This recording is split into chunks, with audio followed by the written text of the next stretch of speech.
Praise. Okay. Pag-usapan po natin itong title na Grace After Failure. Marami pong pagkakataon sa buhay po ng tao na tayo po ay nauuwi sa isang pagkakamali, na yung pagkakamali na ito ay nagdudulot sa atin ng kahihiyan, nagdudulot sa atin ng self-condemnation, na nagdudulot sa atin ng self-hatred. Kaya kung bakit ang buhay po natin ay naging atrasado para hindi tayo magamit ng Diyos because of that kind of failure we commit. Pero minsan di natin naaalala na kahit tayo man ay nagkakamali, ay merong Diyos na mayaman ang biyaya. Na ang biyaya ng Panginoon ay hindi po kayang palitan ng ating pong mga kasalanan, na ang pag-ibig ng Diyos sa atin ay hindi pwedeng ma-overwhelm o ma-overcome ng isang kahit isang malaking pagkakamaling alam natin o kahit isang kasalanan na alam natin ay hindi nito mawawala yung laki ng biyaya ng Diyos na naka-offer sa kanyang mga anak. Merong istorya sa Bible na ang pangalan ay Peter, na minsan na siya ay nagkaroon ng isang pagkakamali sa buhay niya nang dahil sa kanyang pananangan, sa kanyang lakas ng loob, pananangan sa kanyang parabang pananangan sa kanyang sariling lakas, na ang kanyang pag-aakala sa kanyang sarili ay kaya niyang tindigan ang lahat ng kanyang mga desisyon. Though na meron namang ganoong mga level na natitindigan natin ang mga desisyon natin, pero alam naman natin na meron tayo mga iniingatang desisyon na pilit pinipilay ng dyablo. Yung mga desisyon na to, lalo na yung ating relasyon sa Diyos, na meron tayong mga desisyon sa buhay na talagang ito yung gusto kong mangyari, ito ang gusto kong makumit, ito yung gusto kong magawa. Lalo na kapag ito ay patungkol sa Panginoon, lagi nating iisipin na lahat ng mga bagay na patungkol sa Panginoon, asahan mo, ang dyablo, susundan ka para sirain ka. Kaya ngayon, may mga pagkakataon na tayo ay ganito rin ang naging sitwasyon kagaya ng buhay ni Peter. Sa John chapter 21 verse 15 to 17, sabi rito, when they had finished eating, Jesus said to Simon Peter, Simon, son of John, do you love me more than this? Yes, Lord, he said, you know that I love you. Jesus said, feed my lambs. Again, Jesus said, Simon, son of John, do you love me? He answered, yes, Lord, you know that I love you. Jesus said, take care of my sheep. The third time he said to him, Simon, son of John, do you love me? Peter was hurt because Jesus asked him the third time, do you love me? He said, Lord, do you know all things? You know that I love you. Jesus said, feed my sheep. Ito yung istorya na kung saan ay tapos na yung resurrection, tapos na yung libing, tapos na rito yung paghihirap sa cross of Calvary, at ito na yung resurrected na si Jesus dito sa John chapter 21.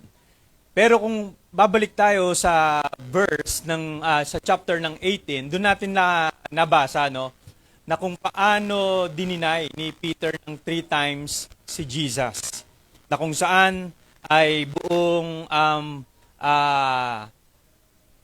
pagmamalaki na sinasabi pa ni Peter na hindi niya ikakaila si Jesus, pero nagkaroon siya ng failure doon sa kanyang naging pagtanggi na ito.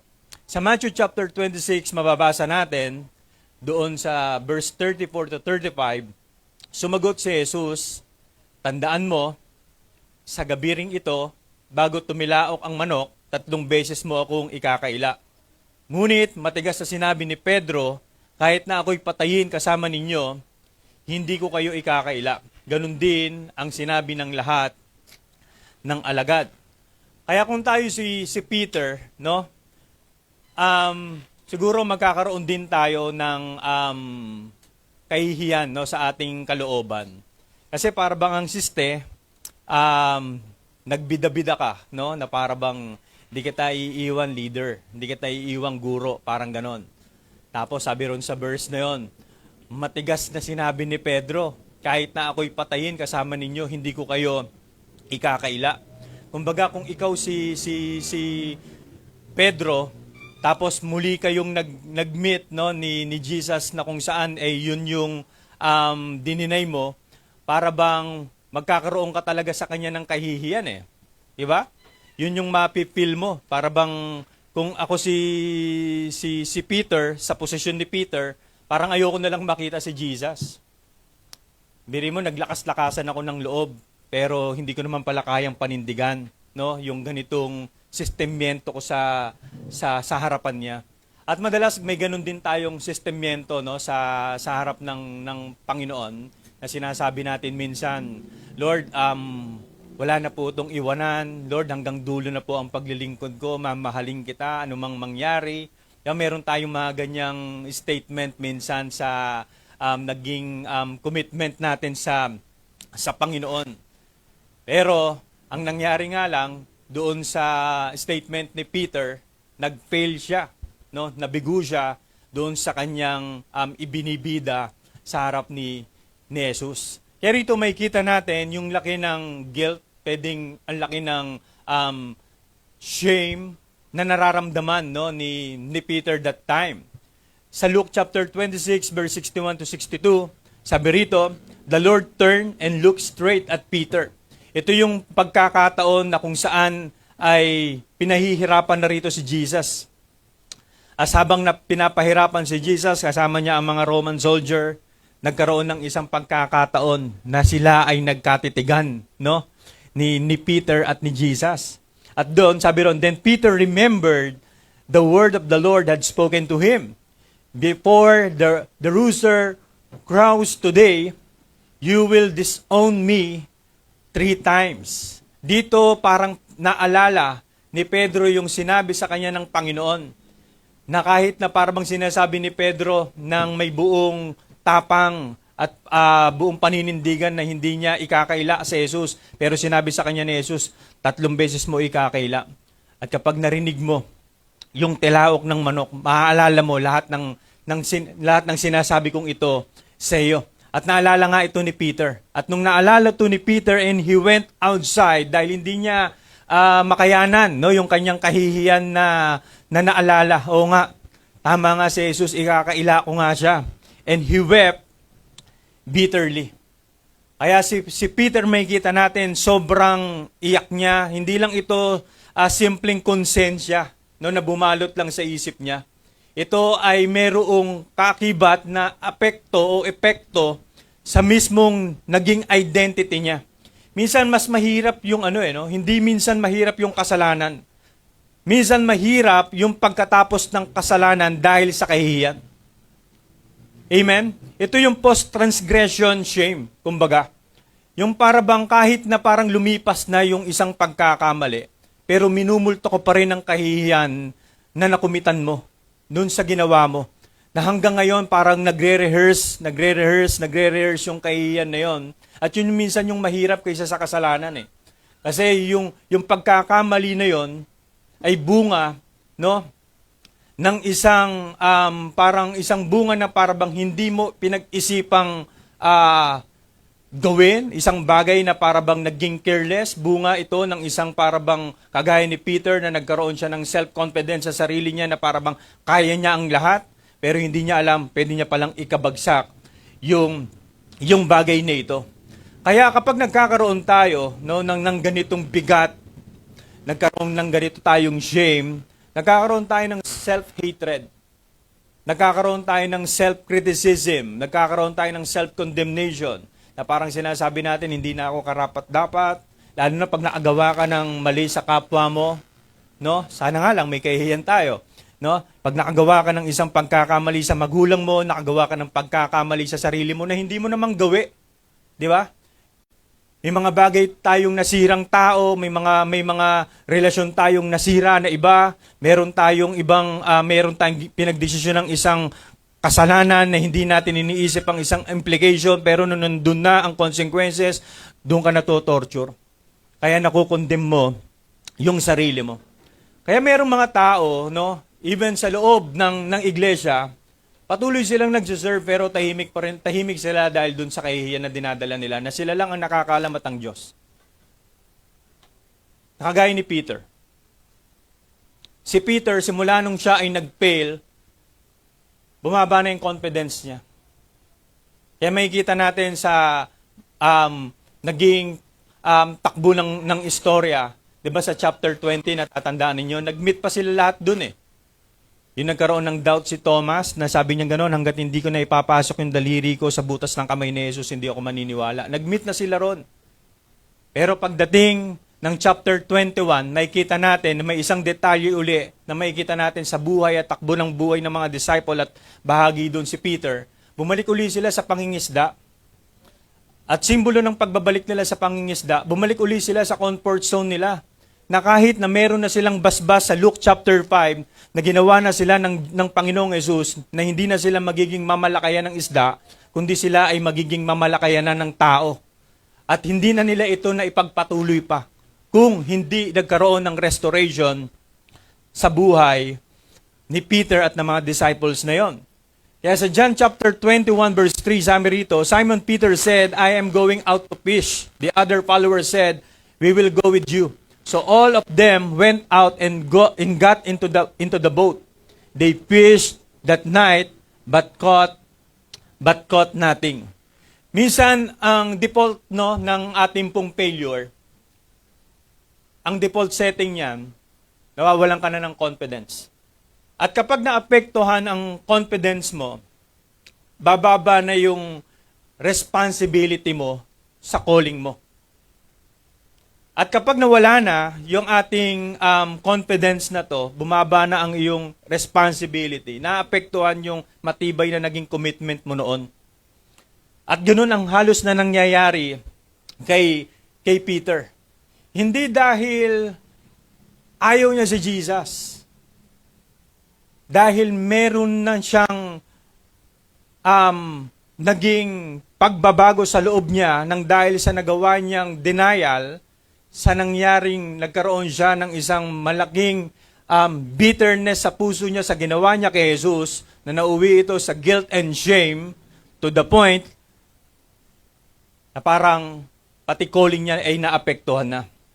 At yun ang dulot sa buhay ng isang tao kapag po hindi nadidil sa atin ang ganito pong maling nagiging pagtingin natin. Ito ang nagiging response natin sa mga failure na meron tayo. Minsan pag nagkakamali ang tao, sa totoo lang, minsan ini-embrace nila na yun na sila. Para bang nangyayari, yun na yung nagde-define sa kanila. Pero hindi yun, mga kapatid. It's a matter of choice pa rin. Kung tatanggapin mo ba o babaguhin mo sa sarili mo na, oo, nagkamali ako. Pero hindi yan ang pagtingin sa akin ng Diyos. Kaya alam ni Jesus na merong unfinished business sa puso ni Peter. Alam mismo ni Jesus yon. Though na pwede na itong pabayaan ni Jesus, pwede na itong parabang i-disregard na moment nila, no? Pwedeng wag na lang o pwedeng magkaroon ng kim-kim na lang din si Jesus sa ginawa sa kanya ni Peter. Pwedeng magkaroon na lang siya ng cold treatment kay Peter dahil sa ginawa ni Peter sa kanya. Pero makikita pa rin natin kay Jesus, no, na kung paano pa rin niya iniisip ang kanyang alagad. Kung paano niya pa rin iniisip na si Peter ay may ganitong dalahin, no, na merong unfinished business sa puso ni Peter. Kaya sa John chapter 21 verse 4 to 6, sabi ron, early the next morning, Jesus stood on the shore, but the followers did not know it was Jesus. Then he said to them, friends, have you caught any fish? They answered, no. He said, throw your net into the water on the right side of your boat. You will find some fish there. So they did this. They caught so many fish that they could not pull the net back into the boat. Kaya dito, hindi nalalaman ni Pedro na meron na palang agenda sa kanya si Jesus. Na ang agenda ni Jesus ay PID. Personal Intentional Discipleship. Kaya biblical pala yan, no? Meron palang agenda si Jesus sa kanya na kung saan nagse-set up na si Jesus sa kanya, no? Ng isang conversation ng restoration, pero dinaan niya muna ito, no? Sa hindi agad directly na para bang in-interrogate niya, hindi ganoon eh. Ito ay isang restoration conversations sa kanya ng Panginoon. Kaya mapapansin natin kay Jesus na bago niya i-correct si Peter, nagkaroon muna siya ng connection. Na bago magkaroon muna ng pagko-commission kay Peter, inuna muna niya yung affection, yung puso, no? Yung kondisyon ng emosyon, yung kondisyon ng damdamin ni Peter, yung kondisyon ng nilalaman ng puso ni Peter. Kaya minsan isa sa malakas makapagbasag sa damdamin natin, no, sa ating Panginoon, alam niyo yung salitang grace. Yung parang kahit paulit-ulit tayo nagkakamali, pero paulit-ulit pa rin tayong tinatanggap ng Panginoon. Amen? Yung parang hindi naman tayo karapat dapat na patawarin pa ng Diyos, pero lagi pa rin tayong binibigyan ng Lord ng pagkakataon makabalik, pagkakataon na makarepent, pagkakataon na hindi lang makapag-repent, pagkakataon na makapaglingkod pa rin tayo sa Kanya. At yun yung nangyari kay Peter eh. Hindi naman natapos lang sa repentance si Peter eh. Natapos pa rin si Peter sa istorya na na-recommission uli si Peter dahil sa pagtitiwala, pagtanggap, pagpapatawad at pagmamahal pa rin sa Kanya ng Panginoon. Kaya dahil doon sa pagpaparamdam sa Kanya ng Lord na kahit hindi naman siya marapat na, alam ninyo dito mas lumalim ang calling ni Peter. Kaya kung mababasa na natin, pagkatapos ng John sa Acts, pagkatapos ng John at yung Book of Acts, makikita na natin yung galaw ni Peter. Dahil yung galaw ni Peter ay meron itong pinagmulan muli. Inayos ng Diyos sa pamamagitan ng pag-ibig ng Panginoon sa Kanya, yung identity ni Peter na nawala. Yung direction na nawala kay Peter, yung self-confidence na nawala kay Peter, yung shame, yung guilt, yung self-condemnation na nararamdaman ni Peter, pero yung pag-ibig na nilagay ng Panginoon, yung grace na binigay ng Panginoon, yun yung naging confidence ni Peter. Kaya kung bakit muli siya na nakabalik sa paglilingkod niya sa Panginoon. Kaya sa chapter 21 verse 15, pagkakain nila, tinanong ni Jesus si Simon, Simon anak ni Juan, iniibig mo ba ako ng higit sa mga ito? Opo, Panginoon. Alam ninyong mahal ko kayo, tugon niya. Sinabi sa kanya ni Jesus, kung gayon, pakainin mo ang aking mga tupa. Alam natin, 3 times na dininay ni Peter si Jesus. Pero 3 beses din siyang tinanong ni Jesus, Peter, do you love me? Alam nyo ba kapag translate yung salitang love na ginamit dito ni Jesus, may 2 agape, may 1 pileo. Pero lahat ng sagot ni Peter, yes, Jesus, I love you. Pero lahat ng I love you ni Peter na response niya kay Jesus, lahat yon ay nasa pileo category lang. Pero yung 2 pag-alok o pagtatanong ni Jesus, Peter, do you love me? Ito ay agape. Kasi alam natin sa Bible, merong different kinds of love. Merong agape, merong storge love, merong eros love, at merong phileo love. Pag sinabing eros love, patungkol ito sa marriage love. Pag sinabing storge love, ito ay tungkol sa family love. Pag sinabi naman phileo, ito ay tungkol sa pagkakaibigan o pagkakapatiran. Kaya yung level ng sagot ni Peter kay Jesus, yung sinabi ni Jesus, mahal mo ba ako, Peter? Ang sagot niya, mahal kita, pero sa level ng pagiging magkapatid na lang. Yung hindi ko na kayang maging agape, na ang agape is sacrificial.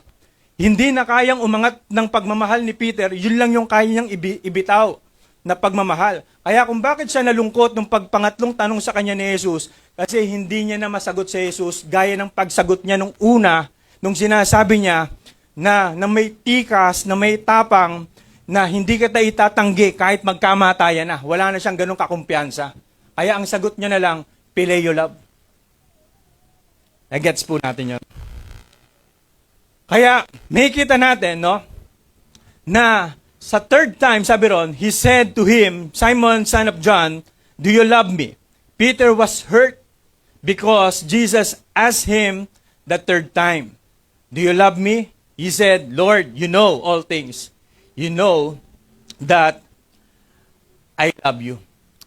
Kaya kahit na ang love ni Peter ay mahina o humina, ay hindi ito minaliit at hindi rin ito ininsulto ng Panginoon.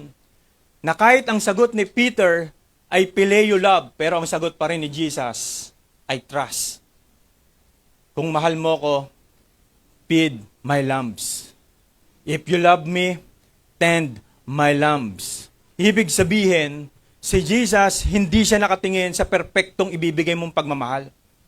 Ang importante sa Panginoon, yung maibuhos niya pa rin sa iyo, yung grace niya. Dahil yung grace na yon ang magtuturo sa iyo kung paano mo ile-level up ang magiging pagmamahal mo sa Kanya pagyaon ng oras at panahon. Amen?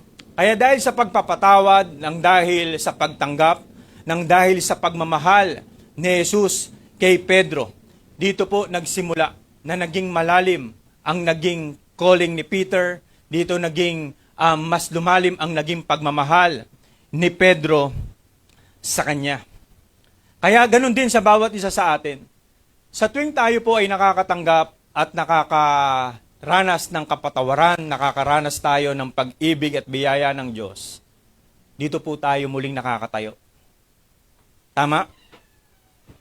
Hanggat hindi natin naiengkwentro uli si Jesus, hindi natin uli parang natatanggap muli ang pag-ibig at pagpapatawad ni Jesus, hindi mo kayang tumayo sa sarili mo, maniwala ka. Lagi ka pa rin uusigin ng sarili mo. Lagi mo pa rin pagbibintangan ng sarili mong mahina ka. Lagi ko pa rin i-condemn ng dyablo. Lagi ka pa rin maniniwala sa opinion sa'yo ng tao. Pero kapag directly na alam mo kung sino si Jesus at kung paano ka iniibig ng Panginoong Jesus, doon ka madaling makarecover. Doon ka madaling makabalik. Doon ka madaling muli, no? Na makasunod sa ating Panginoon. Ngayon, may tatlong bagay na gusto tayong turuan ng kwento na ito. Una, Jesus asked about love before He assigned labor. Jesus asked about love before He assigned labor.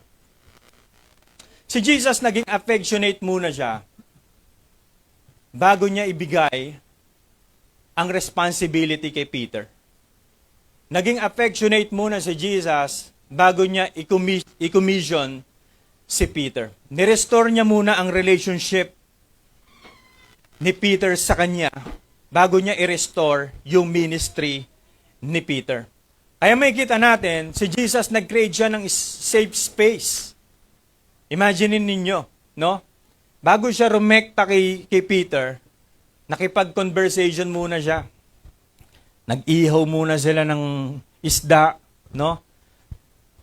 Nagpainit muna sila sa harap ng siga, parang ganoon. Nagpakita muna ng pruweba muli si Jesus sa kanila sa pamamagitan ng paghihimala, no, nang sila ay makahuli ng isda. Kaya makikita natin na si Jesus, bago niya iparamdam o bago niya i-commission si Peter, mas inaalala niya muna yung kondisyon ng puso ni Pedro. Sa buhay natin, may tinatawag pong people, may tinatawag na machine people, may tinatawag na landscape people. Na pag sinabing people, ito yung hindi ka naman kaibig-ibig pero minamahal ka nila. Yung binavalue ka nila kahit hindi ka magaling. Yung kahit hindi ka nakikitaan ng kapakinabangan, pero may malaki silang puso para sa'yo. Yung kahit hindi ka nakaibig-ibig, pero kaya ka pa rin nilang mahalin. Yun yung people. At may tinatawag na machine people, ito yung taong kailangan ka lang nila pero hindi ka nila mahal. Sakit yun. Amen? Kailangan ka lang nila pero hindi ka naman talaga nila mahal. Kasi mabait sila sa'yo kasi useful ka pa eh. Tanggap ka nila kasi resourceful ka pa eh. May output ka pa, kumbaga. Meron ka pang, may kapakinabangan ka pa, kaya tanggap ka pa rin nila. Pero kapag nawala na ang function mo, na kapag nawala na yung contribution mo sa kanila, pera ka na sa kanila. Tawag doon is machine people. At may tinatawag din na landscape people, ito yung part of the view ka lang. Nakikita ka nila, naririnig ka nila, pero hindi sila handang mag-invest, no? Wala silang contribution sa buhay mo. It's just part of the view lang. Parang ganun lang yung nangyayari minsan sa bahagi ng buhay natin. Pero iba si Jesus. Si Jesus, hindi niya tinitignan na si Peter ay isang machine people, na parang gagawin kitang disciple para ma-execute mo yung vision ko. Hindi ganun si Jesus. Hindi siya after muna sa commission, after muna siya sa affection niya kay Peter. May kalooban muna siya kay Peter na okay ba to? Anak ko na to? Okay ba tong disciple ko na ito? Ano kaya pinagdadaanan niya? Kasi yan ang mahirap sa buhay minsan natin. Na dapat nagpaparami tayo ng mga tao na magagawin nating people ng buhay natin. Dapat mas may pinopromote tayo mga tao sa buhay natin na mamahalin natin. Kaya ba natin yon? Yung kahit hindi naman nila deserve yung attention mo, hindi na nila deserve yung presence mo, pero pinipili mo yon, yung people na yon, kasi yun yung tinuturo talaga sa atin ng Diyos. Hindi ko sinabing madali yun. Kasi pag sinabi ng Panginoon sa atin, mahalin mo ang kaibig-ibig, hindi naman yun ang sinasabi lang ng Bible eh. Mahalin mo rin maging ang kaaway mo eh. Kung tatanungin ko po kayo, mas marami po ba kayong prinomote na mamahalin o mas marami kayong dinimote na tao para hindi mahalin? Sige nga, magbilang kayo sa kamay ninyo.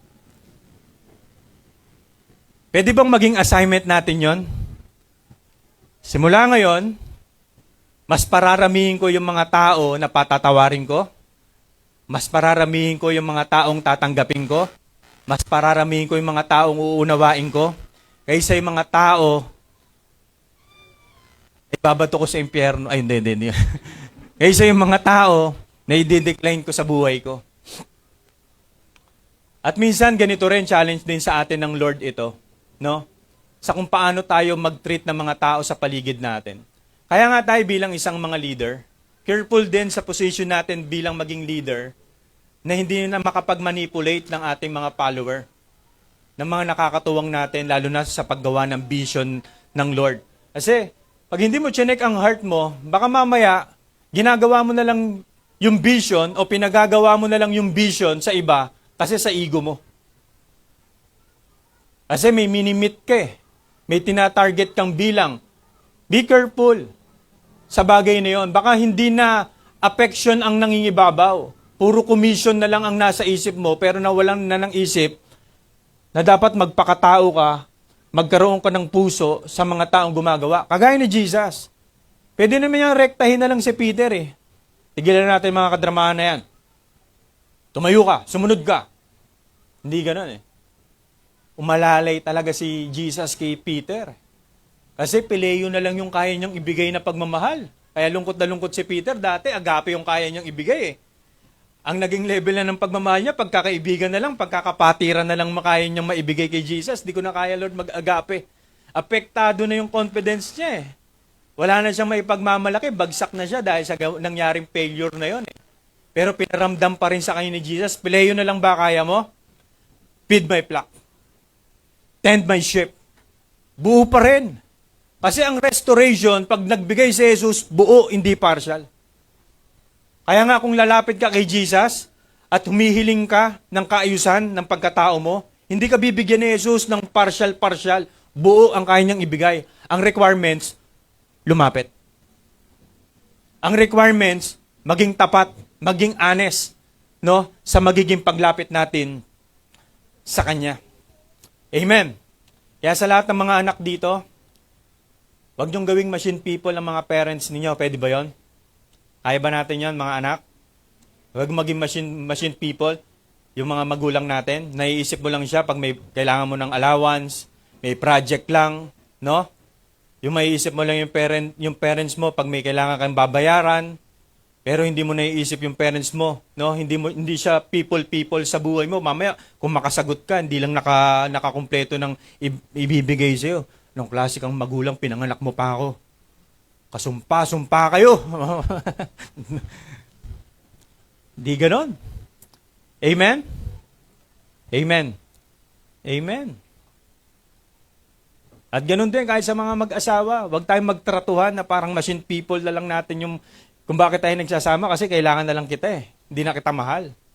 Di ba? Nagsasama na lang tayo kasi kinasal tayo eh. Pero nawala na yung affection. Nawala na ang lambingan. Hallelujah. Nawala na no, yung ganong rubdob ng pagmamahalan. Nawala na yung init. Nawala na yung kilig. May mga mag-asawa po ba rito? Sister Elsie, kinikilig pa ba kayo? Sa partner ninyo? Amen. Hallelujah. Bin. Amen. Ba't naghihintay ka, JB? Hula ka ba naman? Parang gusto tanungin si JB.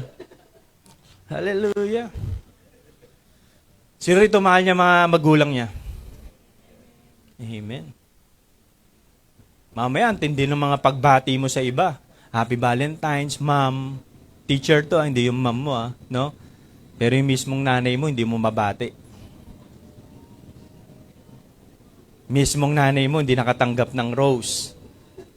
Pero sa iba, kung makapagpakilig ka, no? Ay, mama, kulang. Pero yung mismong nanay mo, hindi mo man lang nabigyan ng chocolate. Lala, hindi mo nabigyan ng lala. Yung lala, yun man lang, naging matamis ka. Yeah? Ang mahirap, hindi machine people, naging landscape people na. Part of the view na lang yung nanay mo. No? Yung mga mahal mo sa hindi mo nga mahal eh, landscape na lang eh. Yeah? Nakikita mo, naririnig mo, pero wala ka ng connection. Hindi ka willing mag-invest. Amen? Anong dapat kategory ng love natin? People. Diyan pa ba kayo? Si Jesus intentional. Si Jesus transformational. Si Jesus relational. Kaya nga ang leadership ni Jesus, not by title hindi sa position. Leadership by heart. Puso talaga si Jesus. Kaya galit na galit siya sa mga Pariseo Ang leadership ng mga Pariseo, puro titulo lang Puro sa mga panglabas na lang Pero si Jesus talagang handa siyang mamatay. No? Yung leadership na meron siya, hanggang sa krus, kaya niyang magsakripisyo. Agape, ang pagmamahal na kayang i-apply ni Jesus sa bawat isa sa atin. Handa siyang mamatay kahit hindi ka deserving bigyan ng buhay. Kahit hindi tayo deserving bigyan ng pagpapatawad, pagtanggap at biyaya, pero ginawa pa rin ng Panginoong Jesus ang bagay na ito. Pwede naman pa iralin lang ni Jesus pagiging Lord niya wag ng Savior Siguro kung Lord lang ang naging effect ng pagbaba ni Jesus, judgment agad. Nung bumaba siya rito, ba't kailangan niya pa magkatawang tao? Kung lang din pala. Husgahan na lang ng walang pag-ibig. Kasi inusgahan tayo ng Panginoon, hindi na ayon sa nagawa lang natin pagkakamali. Hinusgahan na tayo, gumawa ng paghusga ang Panginoon sa atin, ayon na ito sa kanyang sariling pagpapasya at ang pagpapasya ay pag-ibig. Pagpili ng unconditional kahit hindi ka deserving. Amen? God loves us, sabi ron, while we will still sinner. Hindi niya tayo minahal dahil naging kaibig-ibig na tayo. Minahal tayo kahit makasalanan tayo. Jesus asks about love. Second thing, Jesus restores before He releases. Jesus restores before He releases. May dalawang pagkakataon sa eksena ni Peter.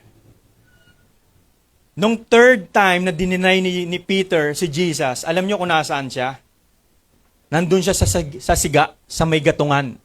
Sa chapter 18, verse 18, sabi ron, maginaw noon kaya't nagsiga ang mga utusan at ang mga bantay at nagumpukan sila sa paligid ng apoy upang magpainit. Nakihalo sila sa kanila si Pedro at nagpainit din.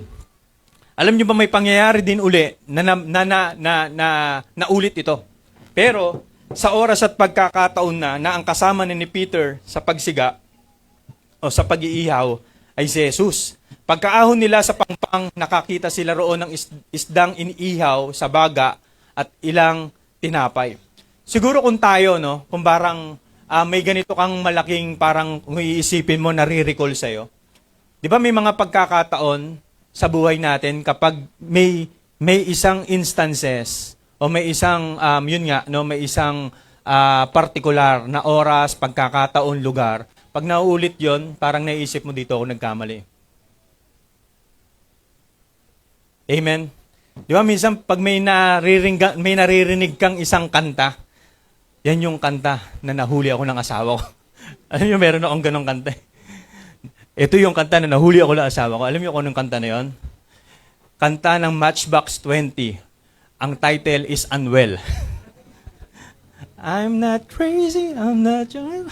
Yun yung time. Nare-recall ko sa utak ko. Ito yung time na nahuli ako ng asawa ko. Minsan may mga pagkakataon na nababalik sa'yo yung kabaluktutan mo. Di ba? Eh si Peter, habang nagsisiga uli ito, sila magkakasama ni Jesus. Malamang at sa malamang naalala ni Peter, ito yung time na dininay ko si Jesus. Nakibahagi ako sa nagsisiga, ngayon nagsisiga uli kami. Alam niyo minsan si Jesus, ganun si Jesus sa atin. Hindi para tayo ay i-condemn. Jesus restores us in the place of our deepest shame. Minsan akala natin, no, sa lugar na para bang hirap mo nang patawarin ang sarili mo, pero yun yung oras at pagkakataon, yun ang moment na gusto kang isalba ng Lord. Kasi alam ng Diyos, hindi mo naman kaya mag-isang magbago. Alam ni Jesus, hindi mo kayang harapin mag-isa yung nakumitan mong kahihiyan. Isipin mo, sa atin na lang maglaro na lang sa atin ng self-condemnation, patay na tayo. Paano kung dadagdagan pa ng people condemnation? Paano nandyan pa si Satan kung mag-condemn sa atin? Ipinapaamoy lahat ng mali mo. Di ba ganyan si Satan, ang lakas mang guilt trip niyan? Uy, sisimba na naman. Yeah? Wala namang planong magbago yan. Minsan ganyan si Satan sa atin. Uy, wag ka nang magtangka. Di bagay sa'yo. Hirap. Hirap kung sa atin lang magmumula ang isang pag-restore. Yung pipilitin mo lang ng self-determination mo na mag-ayos at magbago, hindi natin kaya. Naniniwala ba tayo ron? Hindi natin kaya yon? Hindi natin kaya yon. Pero kay Jesus, kaya niya tayong buuin muli. Kaya niya tayong bigyan muli ng isang bagong pagkatao. Kaya hindi mahalaga minsan kay Jesus kung gaano kagaling mag-serve. Pero kung magaling ka nga mag-serve, pero kung alam niya na ikaw ay unhealed, useless din kahit gaano ka kagaling. Kung alam niya na may leak ka, alam niya na sugatan ng puso mo. Kasi maraming mga active pero offended din Naniniwala kayo ron? Possible yun. Na-active ka pero ang totoo, offended ka. Serving ka pero may insecurity ka. Leading pero may unresolved shame ka. Kaya bago mag-level up ang ating ministry, siguraduhin mong buo muna ikaw emotionally, buo ka muna spiritually. Kaya mahirap mag-release ng isang leader na bleeding. Na hindi okay ang heart, hindi okay ang emotional, mahirap mag-release kapag wounded tayo. Mahirap mag-promote kapag alam mo na ang heart is puno ng insecurities. Amen? At wag na wag tayo mag-a-assign ng mga broken na tao. Kaya nga dapat tayo marunong tayo mag-assess, self-assessment. Hindi para magkaroon ng self-pity, hindi yun tinutukoy ko. Yung magkaroon ka ng self-assessment, tama pa ba ang heart ko? Okay pa ba ako sa harap ng Diyos? Kaya nga importante, nagpo-post din tayo nagkakaroon tayo ng self-reflection sa sarili natin. Marunong tayong kumausap ng tao na tiwala tayo para matulungan tayo na hindi na natin alam baka yung ating ino-operate is out of offensement, out of wounded heart. Baka nagbi-bleed na tayo. Kasi ang hirap kumilos at gumalaw, no? Na hindi mo maibibigay ang buong lakas mo kung alam mong bleeding ka. May napanood nga ako nung nakaraan sa Netflix. Magdi-diffuse siya ng bomba, pero may saksak siya. Nagbi-bleed. Kasi hindi niya na kaya ang mag-diffuse ng bomb. Sabi niya ganun, parang tinatanong siya ng kapartner niya yata yun, kaya mo pa ba makaalis dyan sa di ko na kaya. Sabi niya ganyan. Kasi bleeding siya. Minsan kahit gano'n ka skillful, pero pag alam mong bleeding ka pala sa loob, wag mong pilitin. Ang kailangan mo muna mag-stop, pumutak muna uli kay Jesus, magpa-restore ka uli ng heart. Magpa-restore ka uli ng isip mo. Amen? Kasi kapag tayo, alam natin na may baggage tayo, naka-red flag tayo niyan. Red flag yan. Red flag ka sa isang relationship, red flag ka sa isang service, kapag alam mong may baggage ka. Pwede ka maka-apekto ng isang relasyon kapag alam mong may tama ka, kapag alam mong hindi ka buo. Ang hirap gumanap ng isang role na alam mo may baggage ka.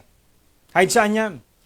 Gaganap ka ng role mo bilang isang tatay, role mo bilang isang nanay, role mo bilang isang anak, role mo bilang isang leader na alam mong may baggage ka. Mahirap. Ang hirap nun. Na alam mo meron kang galit, alam mo na meron kang bitterness, alam mo na meron kang offense, alam mo na meron kang unforgiveness, alam mo na meron kang pride. Mahirap yon, baggage mo yon. Hindi ka magiging blessing para sa iba ng ganyan ang condition ng heart mo.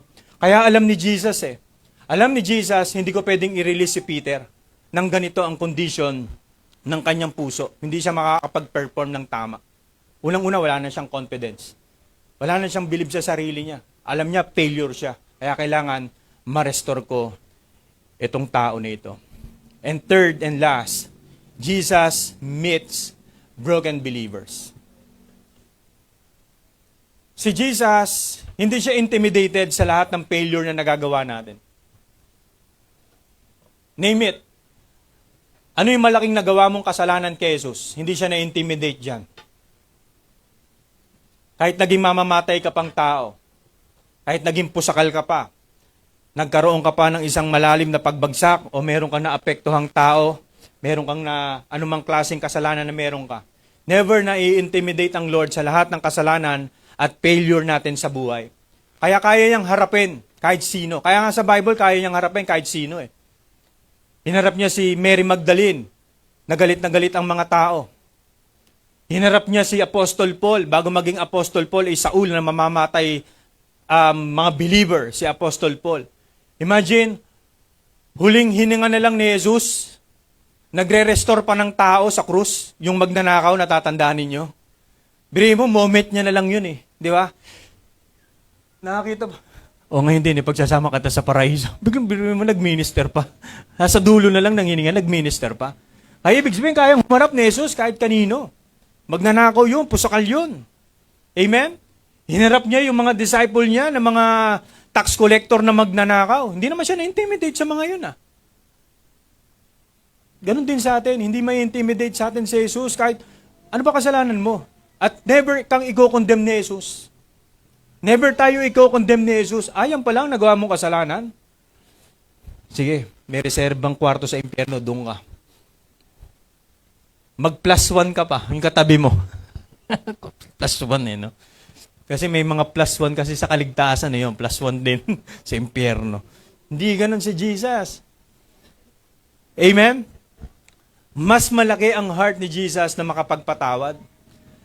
Actually si Jesus, hindi naman siya magko-condemn Minsan si Jesus sa atin, nagko-correct. Hindi naman siya nagpapanish sa atin lang. Kino-correct ka niya, itinatama ka niya ni Jesus sa buhay mo. Kaya minsan part ng pag-meet sa atin ni Jesus, minsan hindi naman laging comfort. Minsan ito ay correction kasi part yon para mabuo ka. And He meets you in your mess. At ganon ang ginawa ni Jesus kay Peter. Kaya tayo, kung alam pala natin na tayo ay broken, huwag tayo magtago. Kung alam pala natin na tayo ay broken, wag tayong magkaroon ng self-disqualification. Dapat mas maisip mo, mas kailangan ko si Jesus ngayon. Kung alam mo pala na ikaw ay broken, kung alam mo pala na para bang kailangan mo si Jesus, don't withdraw. Dapat mas sumuong tayo. Lord, gusto ko pong pumunta sa iyo. Mas gusto ko pong maging tapat sa iyo. Gusto ko pong mas lumapit sa inyo. Dapat magkaroon tayo ng isang kusang loob sa puso natin at umaamin sa Panginoon, Lord, broken ako, failure po ako, ang daming shame sa isip ko, ang daming guilt sa puso ko na matagal ko nang daladala, ang daming self-condemnation, ang daming Satan condemnation, ang daming people condemnation. Lord, tulungan ninyo ako. Ibalik mo ako sa dating pagkakakilanlan ko. Ibalik mo ako sa direksyon ko. Ibalik mo ako sa purpose ko. Dapat ngayon natin mas makita na kailangan natin si Jesus. Amen? Kaya sa chapter 21 na binasa natin kanina, yung kayang ibigay lang ni Peter na pagmamahal kay Jesus, gaya nga ng sabi ko kanina, ay hindi niya na kayang maibigay ang agape love. Ang naibigay niya na kay Jesus is peleo na lang. Pero may sinabi si Jesus kay Peter. Sa chapter 21 verse 18 to 19, very truly I tell you, when you were younger, you dressed yourself and went where you wanted. But when you are old, you will stretch out your hands, and someone else will dress you and lead you where you do not want to go. Jesus said this to indicate the kind of death by which Peter would glorify God. Then he said to him, "Follow me." Parang dito makikita natin na merong pinipredict si Jesus. Parang pinapaalam ni Jesus kay Peter kung anong uri ng magiging pagsunod niya at uri ng magiging kamatayan niya. Sabi ron, stretch out your hands. Commonly, sabi rito, understood as imaginary of crucifixion. Alam natin, wala man sa Bible, pero sa history, kung ano ang naging kamatayan ni Peter. Ang naging kamatayan ni Peter, pinako siya sa krus, pero pa-vertical. Pa-vertical. At sabi nun sa verse, when you are old, this indicates that Peter would not die immediately, but later in life. Na ipinapakita lang dito, di ba natatandaan ninyo nung nag-devotion tayo, na namatay na yung kasama niyang si John, tas nilagay siya sa piitan, pero sinave pa rin siya ng angels doon sa loob ng piitan na yon, na ipinapakita na may purpose pa kasi si Peter para sa mga Gentiles. Pinapakita rin ito sa verse dito, no? At ang sabi ron, will glorify God. This point to martyrdom, meaning his death would honor and bring glory to God. Ngayon, ang pinopoint ko lang dito, yung sinabi ni Peter, nung tinanong siya ni Jesus, Peter, do you love me? Yes, Jesus, I love you, Pileo. Pero, ang naging ending ng buhay ni Peter, nung isinabuhay ni Peter hanggang dulo ng kanyang pagsunod, ay hindi natapos sa Pileo. Sa nagwakas? Sa agape. Sa agape. Natapos ang kanyang pag-ibig, yung hindi niya na kayang mapanindigan. Nung kaharap niya yung si Jesus, nung tinatanong siya, mahal mo ba ako, Peter? Mahal ko kayo. Pero Pileo lang, hanggang kapatid na lang.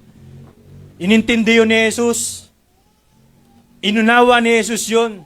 Pero may mata si Jesus na tinitignan niya si Pedro. Magiging progressive ang pagmamahal mo.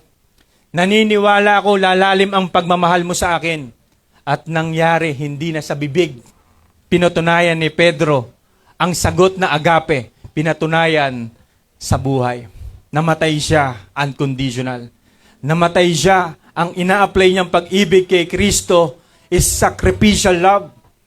Walang kayang mamatay walang kayang mamatay sa pangalan ni Jesus na ang hindi in-apply is agape. Pag ang pagmamahal mo kay Jesus ay pileo, tatakbuhan mo ang paglilingkod mo. Totoo yun. Kapag ikaw nagmahal ka kay Jesus sa kategory lang ng storge, sa kategory lang ng pileo, ng eros love, hindi mo kayang ganapin ang maglingkod sa Panginoon unconditionally, nang merong malalim na commitment. Pero sa kwento ni Pedro, pwede mong husgahan, yun lang pala ang kaya mong i-apply na pagmamahal.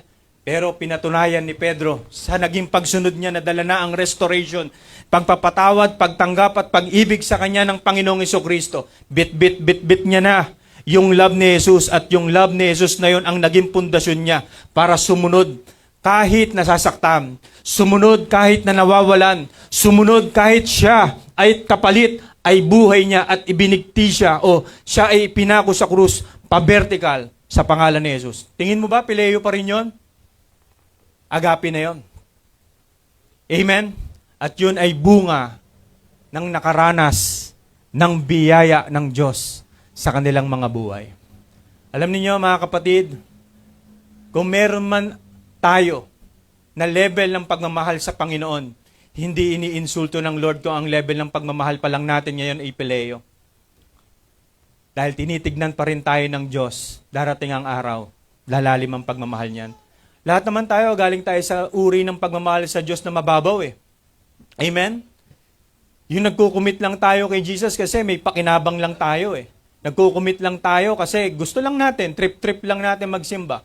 Pero nakikita pa rin tayo ng Lord, darating ang time, ikaw, yung katabi mo, yung mga tao sa paligid natin, darating ang isang araw, nakatingin sa iyo ang Lord, mamahalin ako niya ng sukdulan. Mamahalin ako niya ng malaliman. At nawa, ang mga lumalim sa pagmamahal na sa Panginoon, huwag niyo nang baguhin. Totohanin na natin ito hanggang dulo ng ating paglilingkod sa Kanya, sa biyaya niya. Amen? Sige po, palakpakan natin ang Lord at tumayo tayong lahat.